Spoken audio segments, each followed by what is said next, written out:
El Observatorio del Poder y el Pulso.hn presenta Cuarto Poder.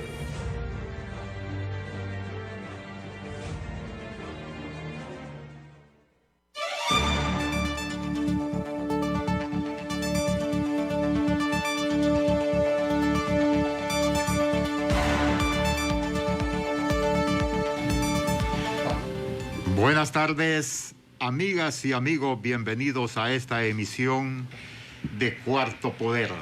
21 años de Radio Globo, epicentro de noticias, la primera en noticias identificada con el pensamiento progresista del pueblo hondureño. Bienvenido César Monzón en los estudios de CHTV, Cristian Maradiaga y Ronald López en los estudios de TV Globo y Radio Globo. Bienvenidos a esta emisión. El recurso hídrico de nuestro país, el Plan Nacional de Reconstrucción. En el comité técnico están los que deben de estar con el conocimiento técnico científico para las recomendaciones, o le interesa más al gobierno obtener cifras de carácter económico para la ayuda internacional. Planes estratégicos de recurso hídrico se dan desde 1957, cuando se fundó la Empresa Nacional de Energía Eléctrica. De esa cantidad de proyectos planificados, muy pocos se han ejecutado para el manejo hídrico del país, un recurso vital no solo para la producción de energía, sino también para el sistema productivo y controlar las tragedias como la que en el momento nos ha sucedido con los fenómenos naturales. Pero le damos la bienvenida al compañero Ramón Ochoa. Muy buenas tardes, Honduras. Bienvenidos a un programa más de Cuarto Poder. Hoy es 9 de diciembre del año 2020 y en efecto abordamos este tema de interés nacional después de tantas tragedias que ha sufrido nuestro país en este año, específicamente la tragedia de la pandemia del COVID-19 y en 2 semanas que nos dejaron un gran desastre en nuestro país, estas huracanes que entraron como tormentas tropicales, ETA e IOTA, y que la destrucción que se ha dado es en la mayoría de los departamentos del país, más que todo en la zona norte, en Cortés, Santa Bárbara. Con nuestro invitado estábamos hablando antes de entrar, que él es del sector de La Mosquitia, que también hay una gran cantidad de daños en esta zona, solo que mediáticamente pues el resto del territorio desconocemos qué es lo que sucede en este sector tan alejado de nuestro país. Todos estos daños son un reto para el actual gobierno. El reto de la reconstrucción nacional, que no sabemos cuánto tiempo va a durar dicha reconstrucción. Hay decenas de miles de viviendas que han sido dañadas, más de 40 puentes a nivel nacional destruidos totalmente. Y bueno, lo lamentable es casi 100 personas que fallecieron a causa de estos desastres. Aún hay zonas que fueron inundadas y que requieren elementos básicos para empezar esa reconstrucción, como la limpieza y por ende, después de ello, la reconstrucción de la infraestructura pública en nuestro país. Para ello se ha conformado un consejo consultivo de 3 expertos en los que van a asesorar este tema al gobierno, el tema de la reconstrucción. Pero ¿qué se debe hacer? Con nuestros invitados vamos a abordar esta tarde este tema tan importante para la vida nacional. Saludos a todas las personas en los 18 departamentos que sintonizan Radio Globo y Canal Hondureño de Televisión, CHTV. Le recordamos que nos puede ver también en la pantalla.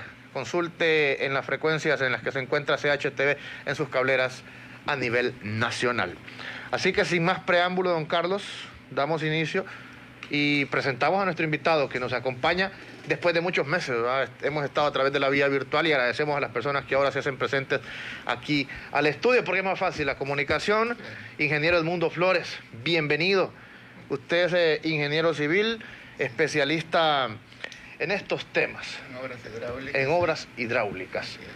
Y es doctor, también nos decía, de la Universidad Patricio Lubumba. Así es. Doctor en obras hidráulicas. Obras hidráulicas. Así que tiene amplio conocimiento de este tema. Bienvenido. Muchas gracias, licenciado Ramón Ochoa, licenciado Carlos Paz. Gracias por la invitación. Es un tema En principio pareciera que es un tema fácil, porque en nuestro país todo el mundo opina y todo el mundo sabe. Sin embargo, hay cosas que son específicas y que es necesario tratarlas como son. El problema del control de inundaciones es en todo el mundo. Sin embargo, en nuestro país siempre el problema del control de inundaciones se ha tratado como algo muy de poca cuantía, con poco interés, sabiendo que las zonas en donde están los ríos más importantes, por ejemplo, y los lugares de mayor producción o de mejor producción, de producción más eficiente, es, por ejemplo, la cuenca del río Chamelecón, la cuenca del río Ulúa, luego la cuenca del Aguán. Todas esas zonas son de producción y son de importancia nacional. Por tanto, creo de que es necesario ponerle la atención que merece esas zonas. Por ejemplo, el Valle de Sula, con todo y todo, aporta más o menos arriba del 60% del PIB del país. Y si nosotros no tenemos una atención especial a esos dos ríos, que es el Chamelecón y el Ulúa, sabiendo que ahí está nuestro mayor ingreso del PIB, entonces no entiendo por qué no se le presta la atención adecuada a ese problema. Usted también es especialista en diseño de represas. Así es, así es. ¿Es necesaria, es indispensable tamber la construcción de represas es necesario. en nuestro país para evitar esas inundaciones? Es necesario. El problema del control de inundaciones tiene una solución compleja. En primer lugar, hay que notar que la primera actividad que hay que hacer y que de repente es la más fácil y es la menos cara es la reforestación de la zona, la reforestación. En todo lugar, todo valle que esté deforestado o toda montaña que esté deforestada es un peligro enorme para cuestión de inundaciones. Entonces, la reforestación es el primer peldaño. Luego vienen los bordos. Los bordos han sido en nuestro medio más o menos tratados, no desde el punto de vista serio científico, sino que así como le vamos a dar el contrato a fulano para que se gane sus centavos y ya, ¿verdad? Y hizo el bordo mal o bien. No. El problema es que zonas como la costa norte, o cuencas como la del valle de Chamelecón y el Ulúa, hay que tratarlas científicamente. Que cuando se habla de científicamente, hablo de que hay que partir de un programa, de un modelo matemático, modelar el río, modelar las crecidas por ejemplo, se puede modelar perfectamente iota y eta, ¿verdad? En ese modelo matemático. Y ese modelo nos va a decir, miren señores, los bordos que hay actualmente no sirven, hay que subirlos 10, 20 centímetros o 1 metro más, ¿verdad? O necesitamos canales de alivio. Bueno, por ahí escuché un comentario para mí lamentable, que el jefe de Copeco decía, no, es que en 4 o 5 días nosotros no pudimos reparar o limpiar el canal Maya y reparar algunos bordos. 5 días, señores. Nosotros tenemos que prepararnos. Esas zonas hay que prepararlas para los grandes eventos porque son el corazón de la economía nacional. Entonces tenemos que estar pendientes de ellos toda la época, todo el año, y no 4 o 5 días antes de un evento extraordinario.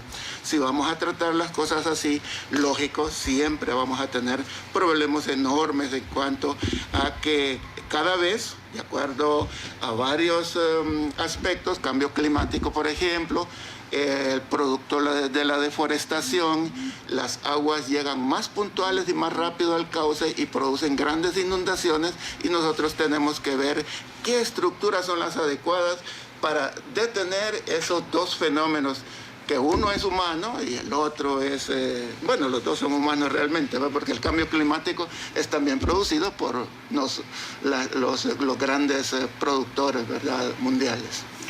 Le consulto, doctor Flores, ¿se puede implementar un proyecto de dragado de estos ríos? Porque transcurrido el tiempo, el sedimento que han arrastrado, en particular cuando el Mitch y en esta ocasión de la zona de Occidente, son cantidades enormes, miles de metros cúbicos enormes, de sedimento. Sí. Claro, es necesario, y eso va dentro del protocolo de actividades para el control de inundaciones, el dragado de los ríos. ¿Por qué? Porque para comenzar el río se llena de arena o de partículas finas que en determinado momento no son arrastradas por la corriente porque la pendiente de repente es muy suave en esa zona y se van asentando. Entonces es necesario el dragado de las zonas, exactamente en San Pedro Sula, por ejemplo, una zona de pendientes muy bajas del río. Por tanto, ahí hay asentamiento de partículas en muchas cantidades. Entonces, si vamos a recapitular en cuanto a esto, digamos, primera etapa, reforestación. Segunda etapa, los bordos, ¿verdad? Los bordos, pero partiendo de lo que nos diga un modelo matemático, los bordos. Luego, en tercera instancia, están las represas, porque el problema de las represas es que son demasiado caras y también su periodo de construcción es largo, entre 5 y 7 años. Entonces, bueno, 3, 5 y 7 años dependiendo de la altura. Entonces, nosotros tenemos que defender la población de fenómenos medios que se producen cada año. Luego el bordo no sirve para una avenida extraordinaria, por ejemplo, vaya, Iota, ETA, el Mitch, Gilberto, y bueno, y tantos que han pasado, ¿verdad? Ya no sirve para eso, entonces son superados. Entonces necesitamos una estructura de retención de caudales. ¿Cuál es esa estructura de retención de caudales? Es una represa. En el caso de Lulúa, pues está la represa planteada desde hace mucho tiempo, los Llanitos. Sin embargo, los Llanitos tienen un problema que inunda parte de la cabecera departamental de Santa Bárbara, y eso tuvo un poco de resistencia también, ha sumado a otros problemas técnicos, que es la cimentación de los Llanitos, que no es muy así como muy favorable. La cimentación, digo, de la solidez del terreno. Del terreno, el lugar donde se va a construir la presa no es muy adecuado así para construir, pero es necesario pues construir algo ahí. Habrá que construir una presa de tierra y enrocamiento, que es la que se adapta casi a cualquier tipo de terrenos, ¿verdad? Así suaves y con poca resistencia del suelo. Don Edmundo Flores, también nos acompaña para ahondar en esta conversación el ingeniero Maynor Ruiz. Él es ingeniero hidrogeólogo del Instituto de Ciencias de la Tierra. Buenas tardes, bienvenido a Cuarto Poder, ingeniero. Y iniciamos preguntándole sobre la situación del suelo. ¿Es vulnerable el suelo en nuestro país al ver tanto desastre después de estas lluvias, inundaciones, incluso comunidades enteras que vimos deslaves o que fueron soterradas? Tal es el caso allá en Santa Bárbara, creo que es en el municipio de Protección, una aldea o una comunidad llamada La Reina, que se fue por completo después de estas lluvias, donde tuvo que ceder el suelo. Háblenos de esa situación y bienvenido a Cuarto Poder, ingeniero. Muchas gracias por la invitación. Efectivamente, hemos visto en la última semana o 2 semanas los efectos que han dejado los fenómenos hidrometeorológicos, en este caso ETA y OTA, y ahora lo que tenemos como frente frío. La zona que usted menciona es una zona que tiene una característica muy peculiar. La geología, por así decirlo, las rocas que están ahí, presentan alteraciones bastante amplias, lo que genera suelos bastante arcillosos, que son suelos que absorben mucha agua y se vuelven muy pesados. Sumado a las pendientes de las zonas por allá, pues es lo que hemos visto, pequeños movimientos en masa, que son los más comunes, y ahora eventos más fenómenos más grandes que lo que nos provocan es que se den también deslizamientos. Lo que vamos a observar ahora, durante probablemente un mes más, es que van a seguir ocurriendo estos movimientos en masa. Nosotros, como instituto, ayer estuvimos en la zona de la Vega Santa Bárbara, evaluando unas zonas de deslizamientos también, y basados en lo que vimos en Las Vegas, creemos que lo mismo está ocurriendo en el resto del país. El suelo va a ir cediendo poco a poco, y mientras siga lloviendo, pues van a seguir ocurriendo los fenómenos de deslizamientos que hemos visto. Ingeniero Ruiz, le saluda Carlos Paz. Gracias por estar en Cuarto Poder y compartir su conocimiento científico con nuestros televidentes y radioescuchas. Forman parte de este comité técnico consultivo, considerando que las personas damnificadas en estas comunidades que desaparecieron tendrán que ser reubicadas, y no tendrá sentido que vayan a ser ubicadas en otra zona o en otro lugar donde siempre correrán el mismo peligro.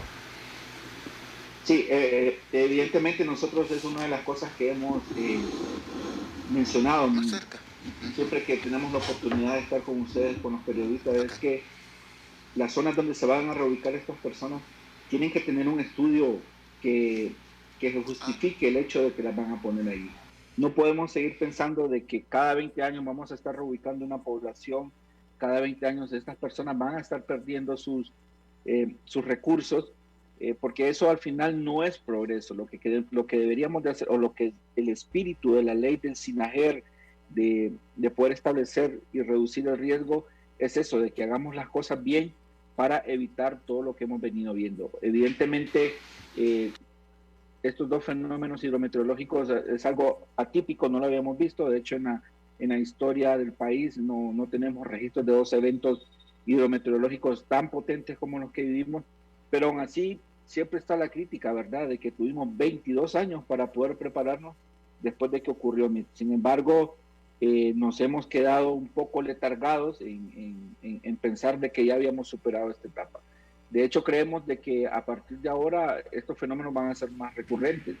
Entonces, la propuesta que hay ahora es, si esto va a seguir ocurriendo con mayor frecuencia, entonces, ¿cómo yo puedo reducir el riesgo? Evidentemente, haciendo estudios, como bien lo mencionaba el ingeniero Flores, dependemos de utilizar ahora las herramientas que tenemos, modelos matemáticos que nos permitan definir basados ya en los datos que tenemos, y esperemos que al menos las estaciones meteorológicas que miden pluviometría y hidrometría funcionaran durante estos dos fenómenos, porque eso nos garantiza tener información base para poder generar modelos. Desde el punto de vista de la hidrología, desde el punto de vista de la geología, realmente el país flaquea mucho. Yo creo que está bien pedir ayuda humanitaria, pedir ayuda para reconstrucción al país, pero también tenemos que pensar en algo más amplio. Tenemos que pedir ayuda, colaboración, en principio para traer especialistas en geología, ¿verdad? A mí me preguntan cuántos geólogos hay en Honduras, solo somos 6 y no podemos cubrir el país, pero pueden venir otros especialistas. La otra cosa es que hay que ser justos, ¿verdad?, con lo que hay. Crear o diseñar, construir medidas de mitigación en este momento para el país es económicamente inviable. Y como bien lo mencionaba el ingeniero Flores, también son obras de ingeniería que toman años. Es decir, nosotros podemos tardar en construir un muro de contención de un deslizamiento, lo mismo, 5 años. Y es una obra muy cara. En cambio, si nosotros hacemos estudios que nos definan cuáles son las mejores zonas para reubicar a estas personas, estamos en principio reduciendo los gastos que implica estarlas removiendo cada vez que ocurre un fenómeno como estos, y también aseguramos que la vida de ellos se preserve. Ingeniero Flores, en base a ese elemento que se da cada 20 años, tendremos un desastre natural, o aproximadamente. El otro desastre puede ser en meses o en un año. Eso no hay ni... Correcto, no, o sea, digamos, no hay fecha exacta, pero hay que estar preparado. Hay un concepto que se llama... Hay que estar preparado, y usted dijo algo muy importante, que esas zonas que son vulnerables hay que prepararlas para cualquier otro acontecimiento que puede ser mañana, puede ser el otro año o puede ser dentro de 20 años. Y ahí vamos a lo del Consejo Consultivo para la Reconstrucción Nacional, que tiene que tomar en cuenta a todos los sectores, ustedes en el caso que son expertos. Entonces, las recomendaciones de ustedes, ¿qué hacer? Si sabemos que no hay capacidad económica en estos momentos para una planificación grande, tenemos gobiernos que no planifican tampoco a largo plazo, ¿cuáles serían entonces esas recomendaciones para preparar estas zonas vulnerables y que estos acontecimientos no vuelvan a suceder en esta zona?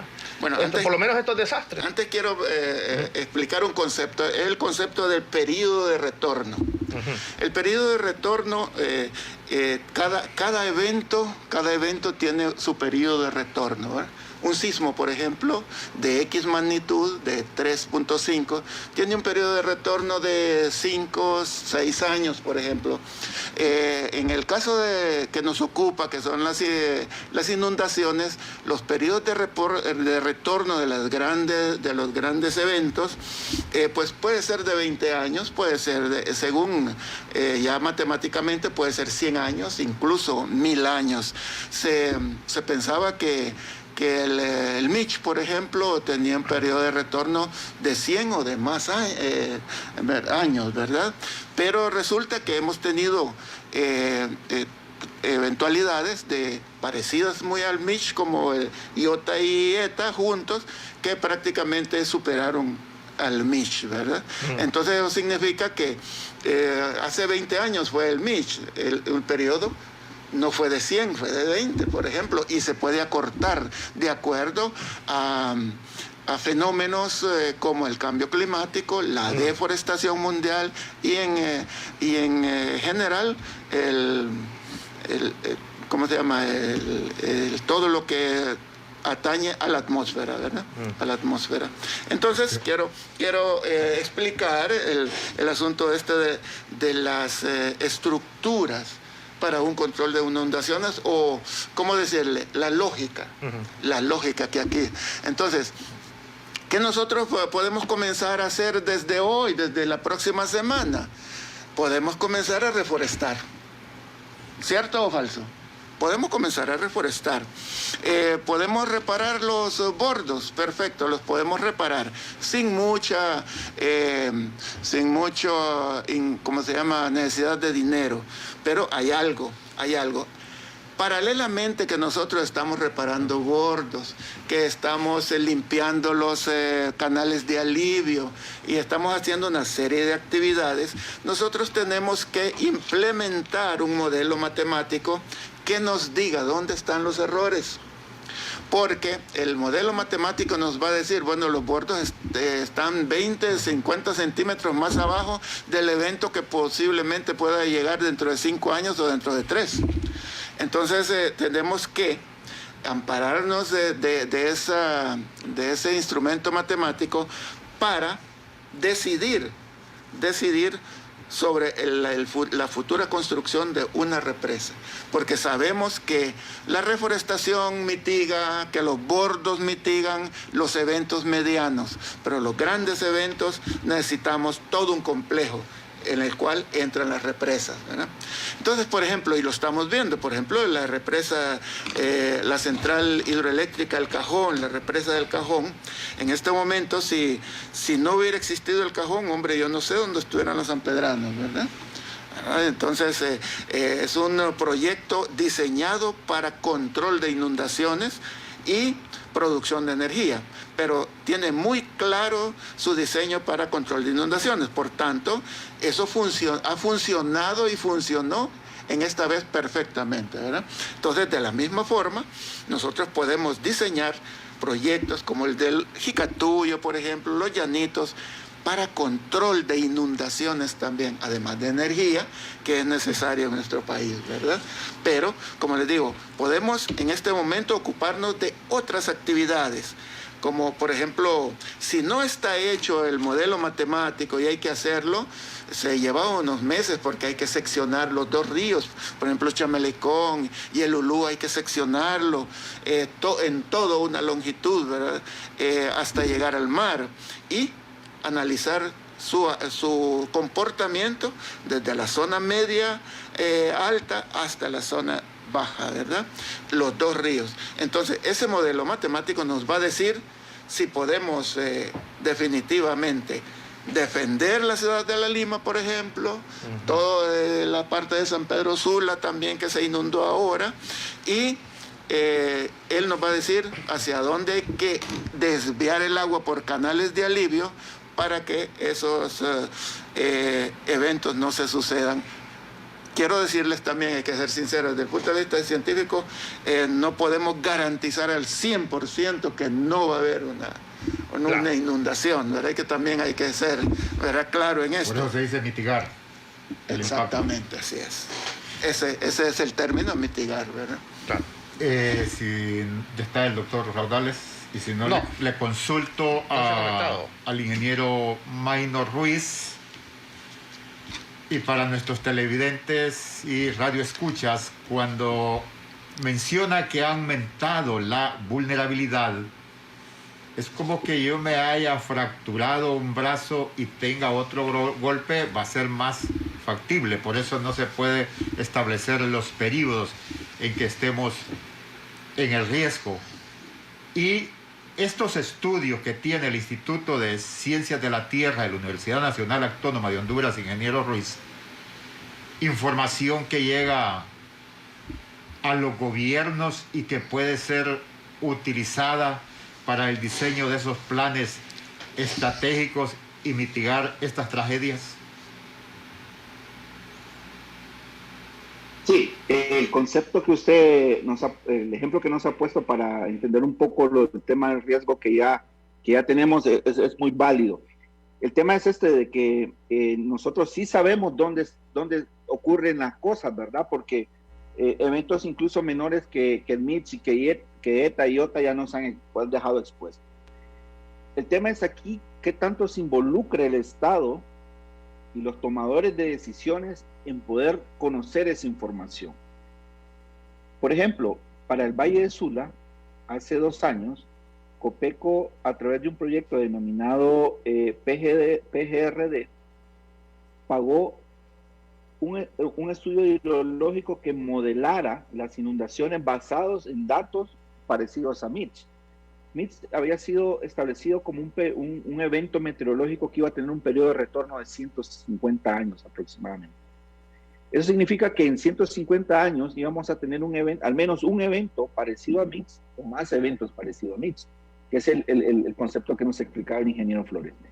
Sin embargo, estos eventos, IOTA y ETA, superaron a MITS. Por ejemplo, la estación hidrometeorológica de Chinda, que es la que nos daba la alerta que se iba a inundar el Valle de Sula, para el huracán MITS estaba a 14 metros de elevación el nivel de agua, ¿verdad?, dentro del cauce del río. Para ETA ya estaba en 16. Pasó ETA, disminuyó un poco, vino IOTA y volvió a subir.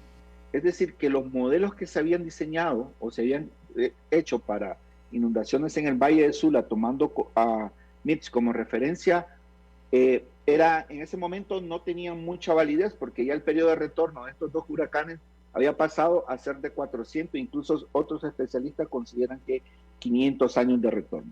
Cuando hablamos de periodos de retorno, mientras más tiempo recurre de la recurrencia del evento, estamos hablando de eventos mucho más intensos. Entonces, mucha gente dice, bueno, no servían los planes que teníamos, los que habíamos diseñado utilizando a MITS, porque ETA y IOTA eran superiores, pero bueno, teníamos algo. El tema es dónde estaba la información cuando la requeríamos.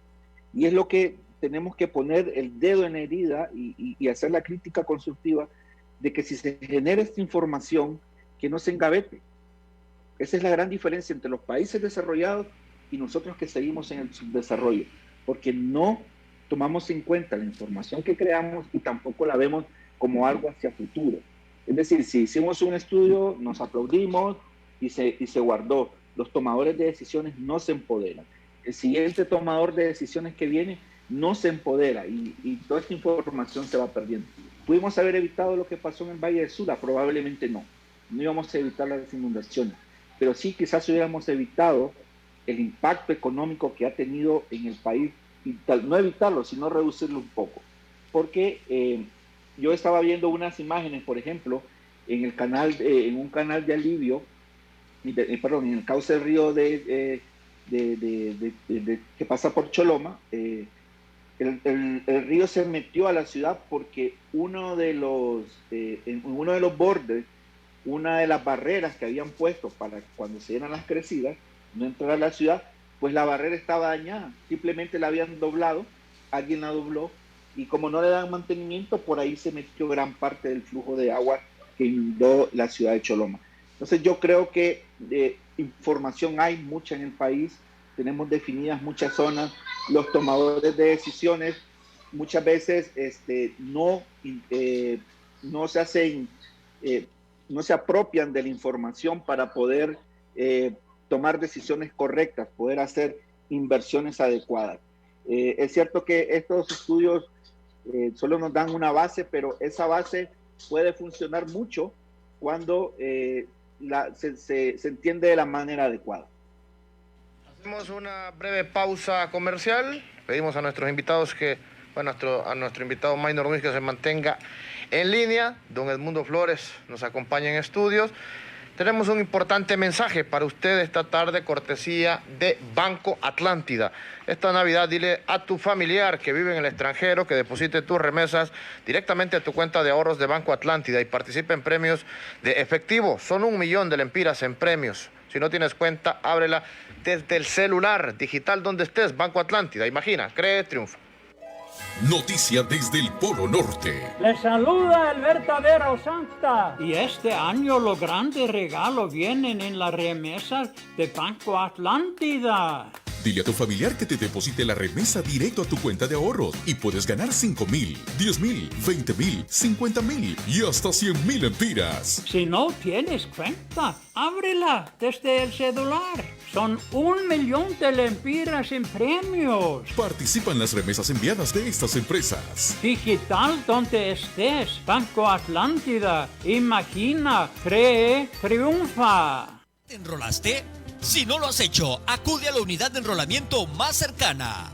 No pierdas la oportunidad de solicitar tu nuevo documento de identificación y actualiza tus datos, tu foto, tu firma y tu huella. Ven por la tuya ya. Recuerda, tu documento nacional de identificación es tu sello como hondureño. Juntos somos patria. Para mayor información visita la página www.rnp.hn.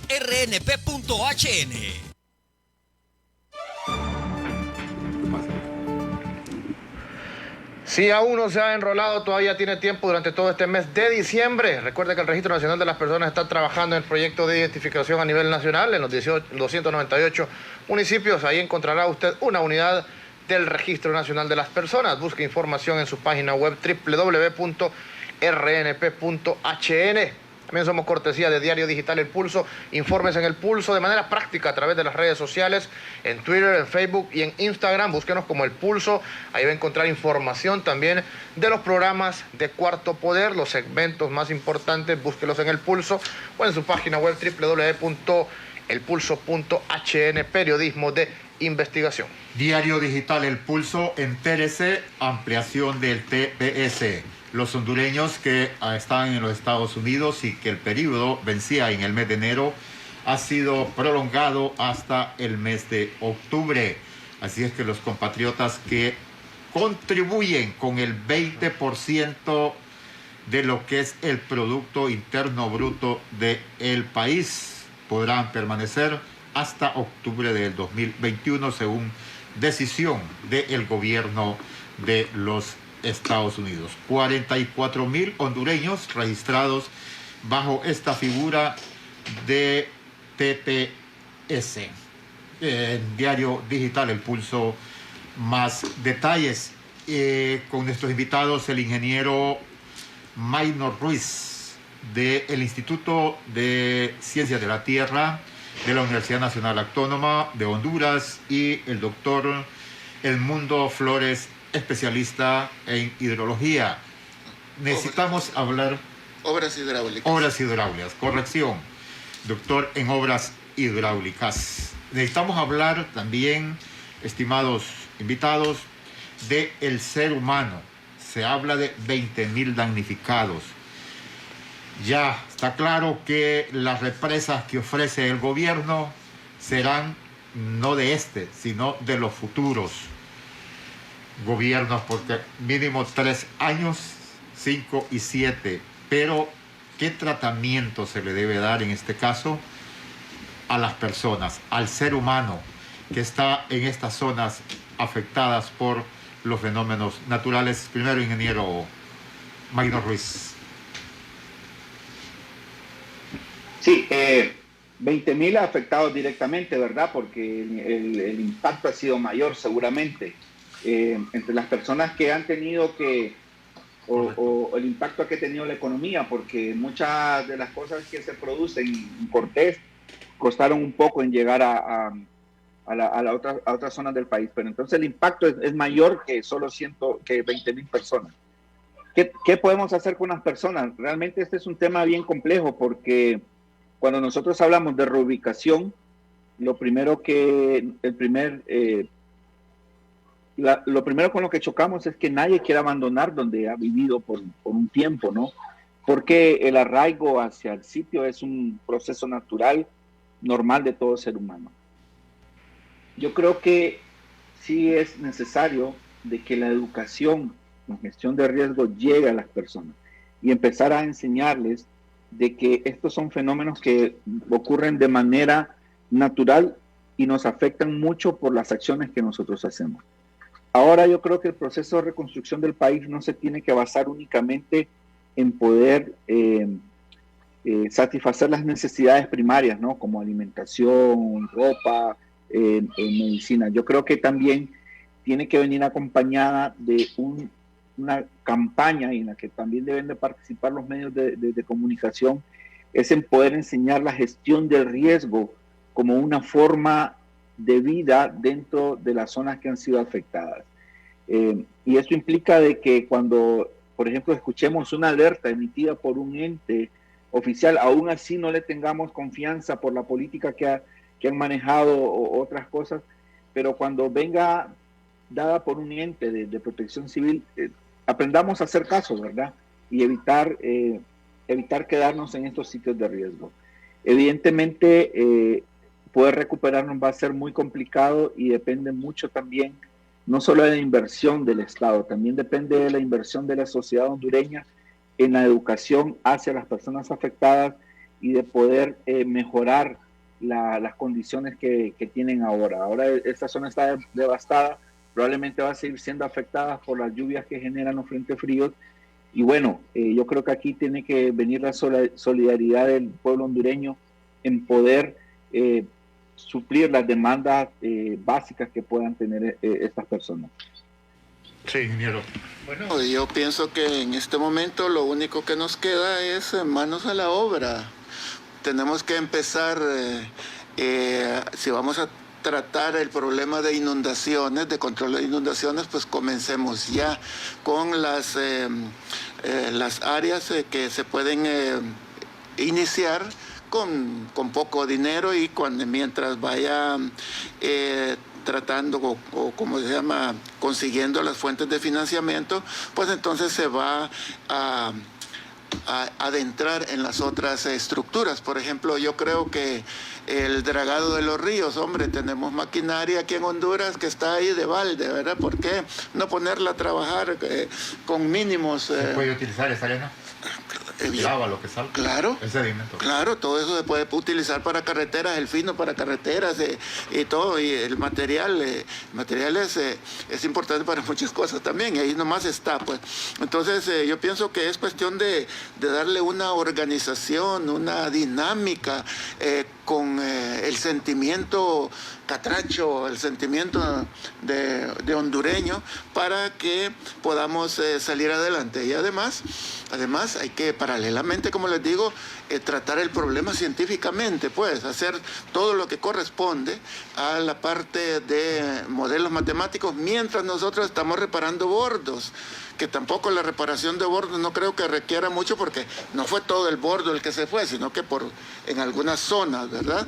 Entonces creo que sin más preámbulos debe de comenzarse a trabajar en este momento paralelamente en todos los sentidos, nada más que poniendo énfasis en lo que podemos hacer nosotros los hondureños sin mucho capital, ¿verdad? Sí, y el ingeniero Maynor Ruiz dijo algo muy importante: hay un sentido de pertenencia de las personas por su comunidad, por su pedazo de tierra, que cuesta que se quieran ir, que se quieran mover a otro sector. Pero hay otro elemento también, ingeniero, y es el elemento económico. En Honduras es difícil hacerse de un pedazo de tierra, como decimos los hondureños.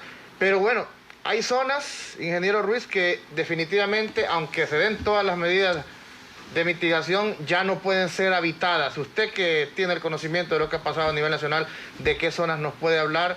Y zonas donde sí puede regresar, zonas que han sido afectadas, que pueden regresar las personas a reconstruir sus hogares, pero vaya, pongamos el ejemplo, y hago énfasis en esta comunidad que le digo de Santa Bárbara, de La Reina, en Protección Santa Bárbara, donde yo creo que ahí definitivamente no se puede que un humano regrese a vivir ahí, porque fue soterrada totalmente esta comunidad. Y si nos puede hablar de otros sectores específicos, ingeniero. Sí, evidentemente hay zonas en las que no se puede, por ejemplo, y hay zonas en las que sí se puede. Por ejemplo, en las zonas bajas como La Lima, San Pedro, Choloma, tomando las acciones que nos menciona el doctor Flores en cuanto a la construcción de obras hidráulicas, pues obviamente son zonas que sí se puede convivir con fenómenos como estos. En tanto la inversión y el diseño de las obras se haga de la manera más adecuada y basado en el método científico, como bien lo menciona el doctor Flores, yo creo que no es algo imposible de hacer. Obviamente van a haber casos en los que van a fallar algunas obras por la cantidad de agua que pueda llegar, y dependiendo del mantenimiento. Yo creo que ese es otro tema muy importante. Si diseñamos obras que son caras, que son funcionales, pero no les damos mantenimiento, estamos desechando el dinero, no estamos haciendo nada. Y eso es algo que todos los tomadores de decisiones tienen que tener muy en cuenta. Si no le damos mantenimiento a esas obras, no van a funcionar. No importa quién las haya diseñado, no importa el costo, no importa nada, o sea, el mantenimiento es fundamental. En el caso de las zonas de deslizamiento, que es el tema que yo más trabajo, nosotros consideramos que las zonas donde ya han ocurrido fenómenos de movimientos en masa no son habitables. Definitivamente no son habitables, y a esa gente hay que reubicarla a zonas donde sí sea más seguro, donde se garantice de que los fenómenos de movimientos en masa no se van a dar. El problema es muy complejo. Es complejo porque, como usted bien lo dice, el adquirir un lote de terreno no es algo que se pueda hacer tan fácil. Pero acá yo creo que tiene que venir la voluntad de todo el pueblo hondureño, tanto de los tomadores de decisiones como las personas que puedan facilitar a un costo adecuado estos lotes para las personas. Por ejemplo, nosotros trabajamos hace un par de años con una organización acá en Tegucigalpa que se llama GOAL, en la reubicación de unas personas que estaban en la Ulloa, y eran 15 familias que se iban a reubicar en otra zona que se llama La Berlín, dentro del mismo Distrito Central. Y de las 15 familias que se habían seleccionado, apenas como 8 decidieron reubicarse. Las demás decidieron quedarse en las zonas de riesgo. Entonces, volvemos a lo mismo. Este es un tema integral que tiene que tener mucha educación de gestión de riesgo, pero también tiene que tener mucho sentido común. No podemos volver a las zonas que ya han tenido de evidencia. Por ejemplo, zonas que están alteradas y que ya no se puede vivir. La zona del Berrinche fue declarada una zona no habitable, pero ahora encontramos que se está volviendo a poblar. Y entonces ahí nos preguntamos, ¿dónde está la autoridad que permite de que esto ocurra? Es integral. Démonos cuenta que no es solo de decir aquí no se puede, aquí hay que aplicar las leyes. Zonas que no se pueden habitar, bueno, Por ejemplo, la zona de Belén Gualcho, con el Mitch hubo un deslizamiento grande, se formó una laguna, se drenó la laguna, las personas volvieron. Y ETA y OTA vuelven a generar lo mismo. Entonces, esas zonas hay que sacarlas. Y así hay un sinnúmero de lugares que podemos mencionar, pero que es un tema, como le digo, muy integral. Educación, aplicación de leyes y también sentido común de las personas. Y el apoyo, pues, integral a poder adquirir adquirir terrenos en zonas donde no hay tanto peligro. Pero ahora yo creo que la reconstrucción tiene que empezar de manera integral, como también bien lo mencionaba el doctor Flores, porque ahora lo que yo estoy viendo es que nada más estamos habilitando pasos.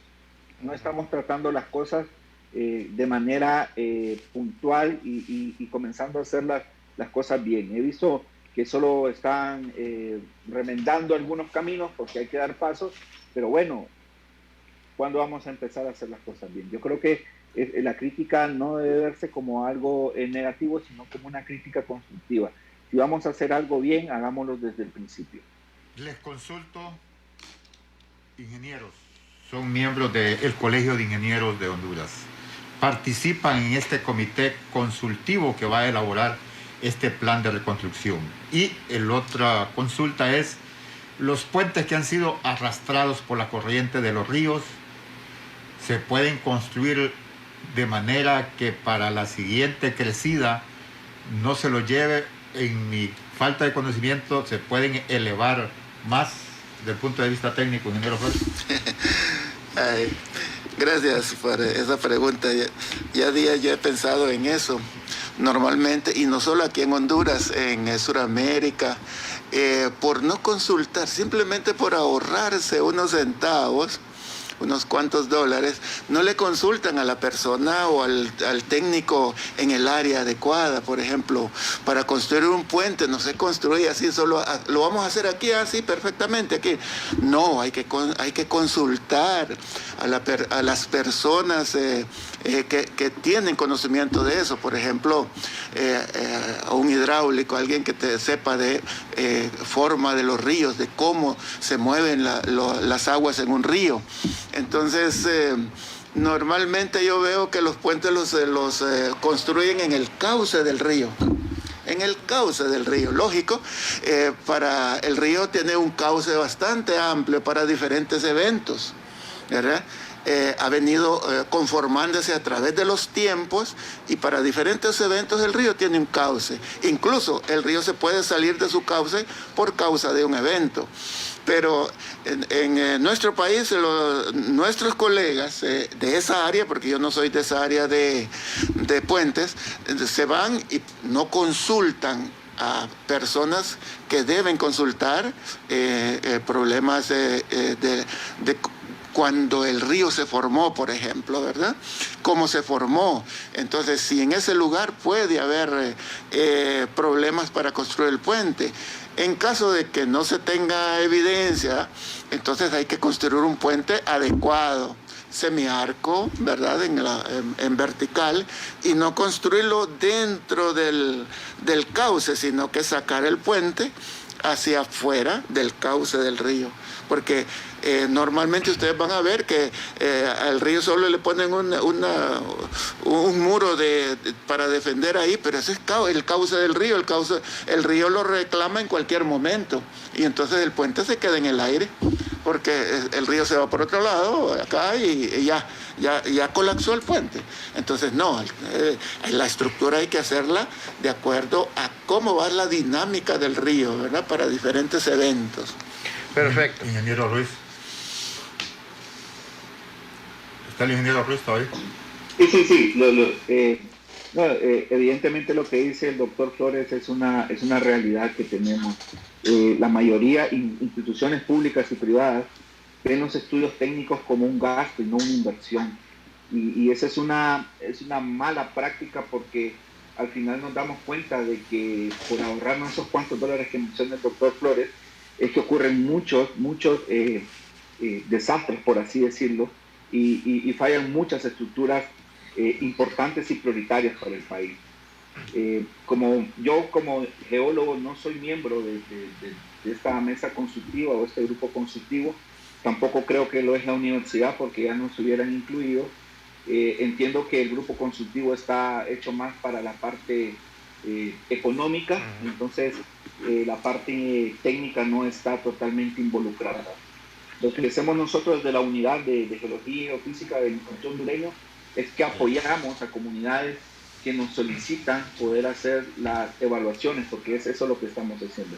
Evaluaciones porque poder hacer estudios es un periodo de tiempo más largo. Pero yo apoyo al doctor Flores en decir de que no podemos seguir pensando en que vamos a construir todo porque llevamos 40 años construyendo todo así y no va a pasar nada. Creo que hay que invertir en estudios técnicos y hay técnicos en el país que pueden hacer esto. Eso es correcto. Así es. Muy agradecido con ustedes, don Edmundo Flores, muchas gracias. Muy amplio su planteamiento esta tarde, igual que el ingeniero Ruiz. Antes de irse, cuéntenos cómo está su comunidad, porque siempre tenemos poca información del sector de la Mosquitia. Después de ETA e IOTA hubieron muchos daños e incluso nos dice que todavía hay zonas inundadas. Claro, los ríos en la Mosquitia normalmente tienen una pendiente muy pequeña. Podemos hablar en este caso, ¿cuántos minutos tengo? Dos minutitos. Sí. Ok, entonces el río Cruta, por ejemplo, es uno de los ríos que tiene una pendiente muy pequeña, tan pequeña que cuando viene la marea el río cambia de dirección, corre hacia arriba, como dicen, ¿verdad? Corre hacia arriba.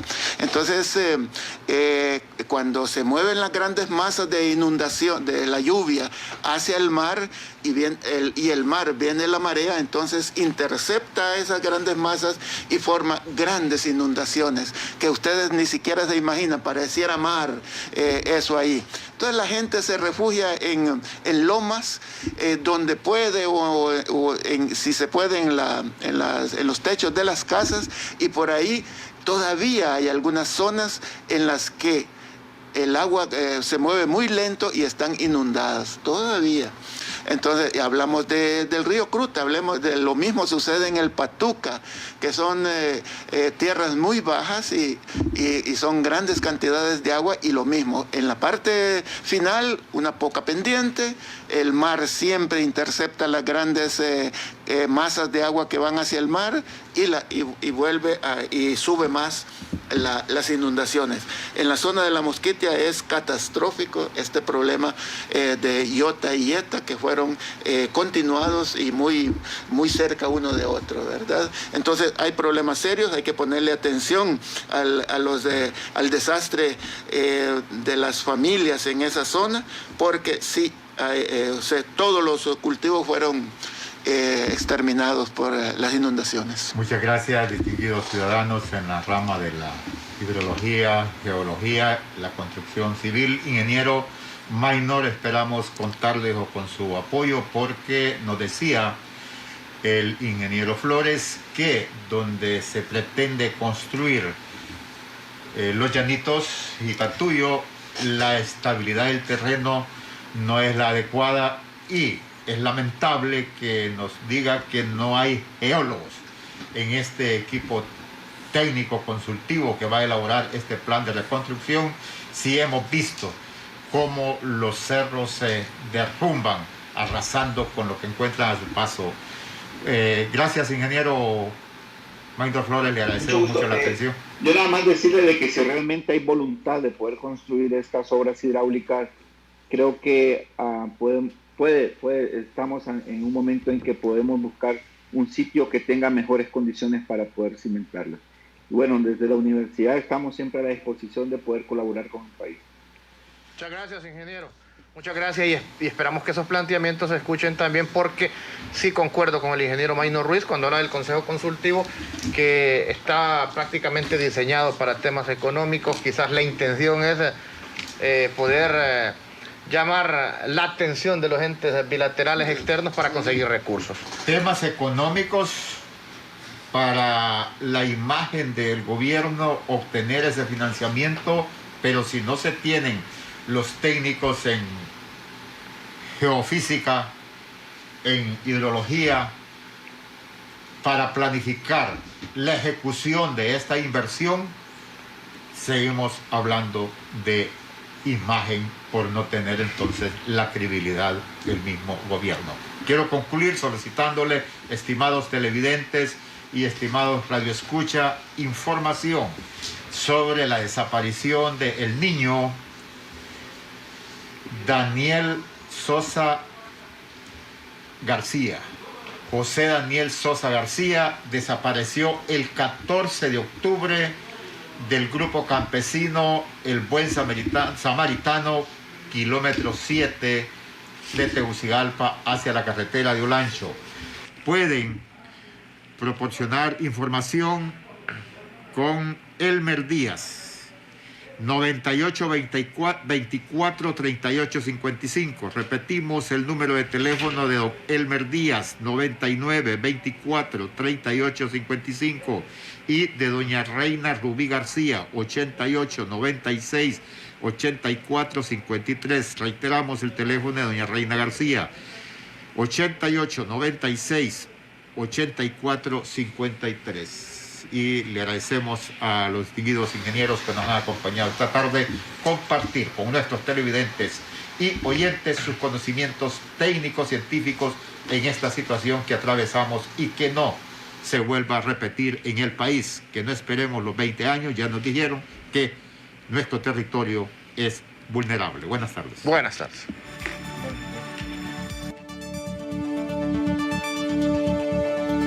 El Observatorio del Poder y el Pulso.hn presentó Cuarto Poder.